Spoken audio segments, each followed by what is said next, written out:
Ellen watched the busy street through the bus window, her thoughts as restless as the traffic outside. At 25, she felt the weight of the world on her shoulders. Her mother, Maria, a dedicated cook at a local restaurant, was facing substantial debt due to the medical expenses for Ellen's grandmother, who had unfortunately passed away recently.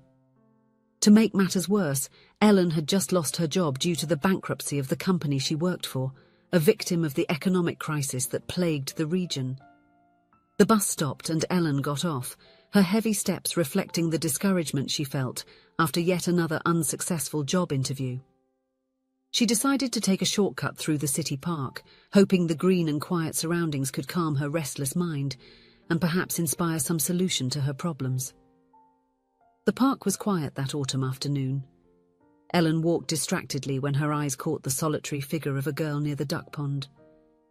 The girl, who appeared to be about 7 years old, was standing at the edge of the lake, her eyes fixed on the ducks swimming peacefully. There was something about the girl's posture that sparked Ellen's concern. She seemed so small and vulnerable there alone. Approaching carefully so as not to startle the child, Ellen asked in a gentle voice, "Hello, is everything okay? Where are your parents?" The girl turned, revealing large blue eyes filled with sadness. I ran away from home," she replied hesitantly. Ellen sat on a nearby bench, inviting the girl to join her. "My name is Ellen. What's yours?" "Vivian," the girl replied, sitting timidly next to Ellen. "Vivian, that's a very pretty name. Can you tell me why you ran away from home?" The girl was silent for a moment, her eyes once again fixed on the lake. "My dad never has time for me. He's always working. This park. My mum used to bring me here every afternoon to feed the ducks, but she's gone, and now I'm always alone." Ellen's heart ached hearing Vivian's words. She could feel the pain and loneliness emanating from the little girl. "I'm very sorry about your mother, Vivian. It must be very difficult. But you know, sometimes adults get confused and sad too, especially when they lose someone they love. Maybe your father is having trouble dealing with the loss as well." Vivian looked at Ellen, her eyes shining with held-back tears. "Do you think so?" Ellen nodded gently. "I'm sure. Sometimes when people are sad, they bury themselves in work to try to forget the pain. But that doesn't mean they don't care." The girl seemed to consider Ellen's words. "But what if he has forgotten about me?" "Oh dear. I'm sure that's not possible. Parents never forget their children. Maybe he just needs a reminder of how important it is to spend time with you." Ellen spent the next hour talking with Vivian, listening to her stories about her mother and afternoons in the park. Gradually, the girl began to open up, even smiling a few times as she shared happy memories. "Vivian," Ellen said gently, "I know you are sad and feeling lonely, but running away from home is not the solution. Your father must be very worried about you now. How about we go back to your house and talk to him?" The girl hesitated, but the kindness and understanding in Ellen's eyes seemed to calm her. "Will you come with me?" "Of course," Ellen smiled, reaching out to Vivian. Together they walked out of the park. Vivian led Ellen through the streets of an upscale neighborhood until they arrived at an imposing mansion. Even before they approached the gates, Ellen noticed the intense activity. Police cars and private security vehicles were parked in front of the residence. As soon as they crossed the gate, a tall and well-dressed man ran towards them. His eyes, the same deep blue as Vivian's, were wide with concern and relief. "Vivian!" he exclaimed, picking the girl up in his arms and hugging her tightly. "My God, I was so worried. Where have you been? What happened?" Vivian buried her face in her father's shoulder, her small hands clutching his shirt. "Sorry, Daddy. I went to the park. Mommy's park." The man, whom Ellen presumed to be Gregory, Vivian's millionaire father, looked at her with a mixture of gratitude and suspicion. "And who are you?" Before Ellen could respond, Vivian pulled away slightly from her father's embrace and said, "This is Ellen, Daddy, my new friend.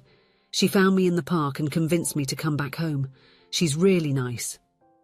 Gregory's expression softened a bit, but there was still caution in his eyes. I see. Miss Ellen, is it? Could you please accompany me to my office? Ellen nodded, following Gregory and Vivian into the mansion. The interior was as impressive as the exterior, with elegant furniture and artwork adorning the walls. Gregory asked one of the maids to take Vivian to have a bath and something to eat, promising his daughter that they would talk later. In the study, Gregory indicated a comfortable chair for Ellen to sit in, while he himself settled behind an imposing mahogany desk. "Miss Ellen, I have no words to express my gratitude for bringing my daughter back safely," he began, his deep voice laden with emotion. "I would like to reward you properly for your action." Ellen watched as Gregory opened a drawer and took out a checkbook. Her heart quickened for a moment, thinking of all the debts that could be paid off, of how she could help her mother. But then she remembered the sad look in Vivian's eyes, the loneliness the girl felt. "Mr. Gregory," she said softly, "I appreciate your offer, but I cannot accept money for doing what I consider to be right. Vivian is a lovely girl, and she needs you very much right now." Gregory seemed surprised by the refusal. "But surely there must be something I can do to show my gratitude." Ellen smiled gently. "Actually, there is. Spend more time with your daughter. She misses her mother greatly and needs your love and attention." For a moment Gregory was silent, absorbing Ellen's words. Finally he nodded, a look of understanding and perhaps a bit of shame passing across his face. "You are absolutely right. I have been lost in work since my wife passed away. I didn't realize how much I was neglecting Vivian." Ellen stood up, feeling it was time to leave. "I'm sure you and Vivian can rebuild your relationship. She loves you very much." Saying goodbye to Gregory, Ellen went to the room where Vivian was to say goodbye to the girl. She found her already bathed, sitting on the bed with a storybook. "Ellen!" Vivian exclaimed happily. "Are you going to stay for dinner?" "Not this time, dear," Ellen replied with a caring smile. "I need to go home now. My mother must be waiting for me. But it was a pleasure meeting you." Vivian hugged Ellen tightly. "Thank you for bringing me back. Will you come back to visit me?" "If your father allows, I will be happy to visit you from time to time," Ellen replied, returning the hug. The next morning, Ellen was helping her mother prepare breakfast when they heard a knock at the door. Surprised, she went to answer it and was astonished to see Gregory standing there, impeccably dressed in an elegant suit. "Good morning, Ellen," he greeted with a shy smile. "I hope I'm not bothering you so early." "No, you're not," Ellen replied, still surprised. "Please, come in." Gregory entered, politely greeting Ellen's mother, who was observing the scene with curiosity. "Ellen," Gregory began, "I spent the night thinking about our conversation and about what you did for Vivian. Since you didn't accept my offer of money, I would like to propose something different. Vivian was delighted with you, and I could see how you have a special way with children. I would like to offer you a job as Vivian's tutor. You would help her with homework, accompany her on outings and activities. What do you think?"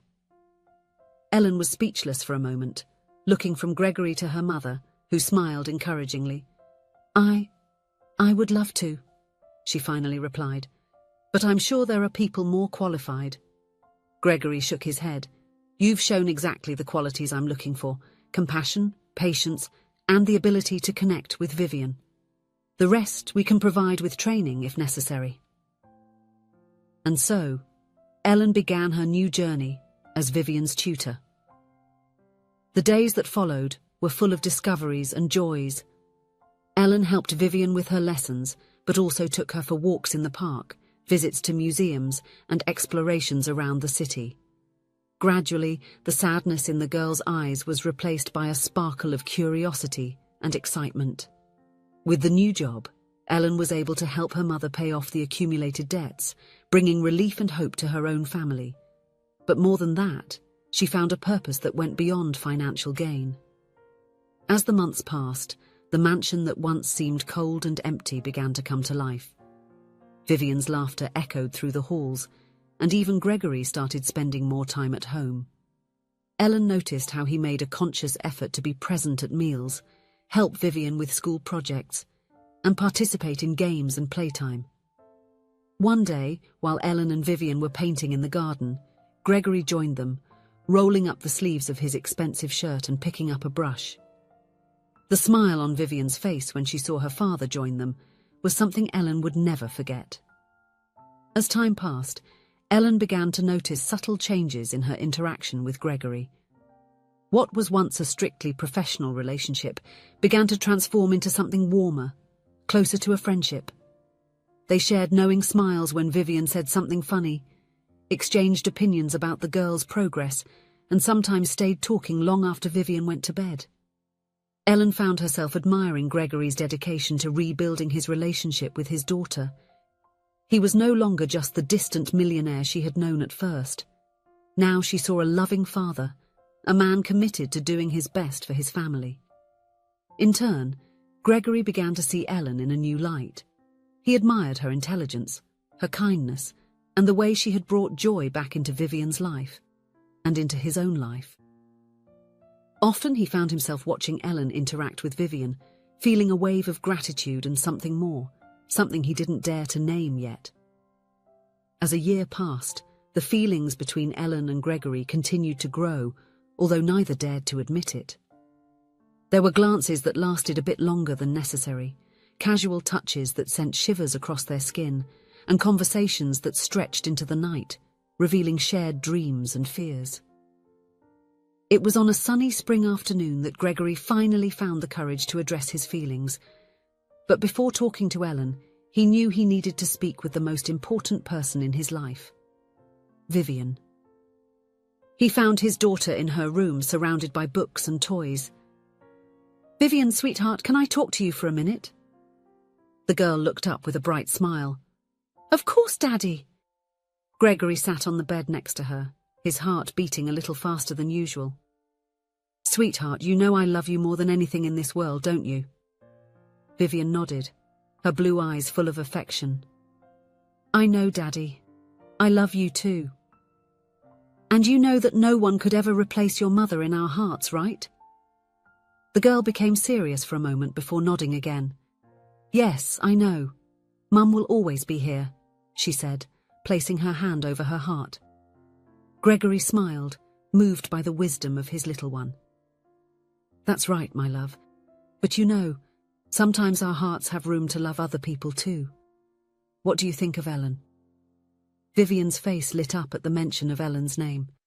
"I love Ellen. She's so nice and fun, and she reminds me a little of Mum sometimes, you know." Gregory felt a lump in his throat. "Really?" "Yes, not because she's like Mum, but because she makes me feel loved and safe, just like Mum did." Gregory hugged his daughter, feeling a wave of love and gratitude. "Vivian, what would you think if Ellen became part of our family?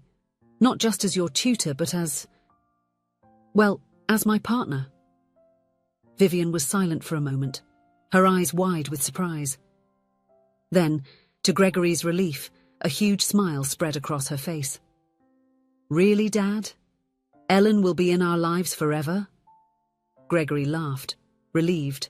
"Well, we have to ask her first. What do you think about helping me do this?" Vivian jumped out of bed, excited. "Yes! Let's do it now!" That night, Gregory prepared a special dinner. Ellen was surprised to see the table set in the garden, lit by candles and surrounded by flowers. Vivian was unusually excited, barely able to contain her enthusiasm. After dessert, Gregory cleared his throat nervously. "Ellen, Vivian and I would like to talk to you about something important."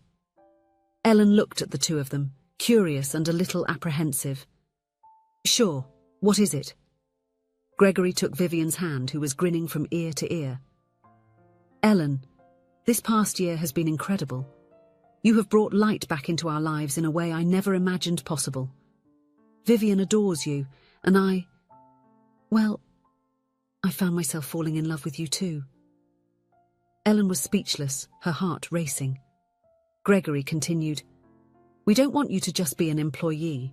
We want you to be part of our lives, our family. Ellen, would you join us, not as a tutor, but as my partner and as a very special friend to Vivian?" Vivian couldn't contain herself. "Please say yes, Ellen. I want you to stay with us forever." Ellen felt tears forming in her eyes. She looked at Vivian, who was watching her expectantly, and at Gregory, whose eyes were filled with love and hope. In that moment, she knew she had found not just a job or a solution to her financial problems, but something much more precious, a family. With her heart overflowing with emotion, Ellen smiled through her tears. "Yes," she answered softly. "Yes, I would love to be part of this family." Vivian let out a cry of joy and threw herself into Ellen's arms. Gregory joined the embrace, wrapping his strong arms around both of them. There, under the garden stars, a new family was forming, united not by blood, but by love, understanding, and the desire to build a future together. And so, what began as a casual meeting in a park turned into a journey of love, healing, and renewal. Ellen, who once struggled to find her place in the world, had now found a home not only for herself, but also in the heart of a girl who needed love, and a man who had relearned to open his heart.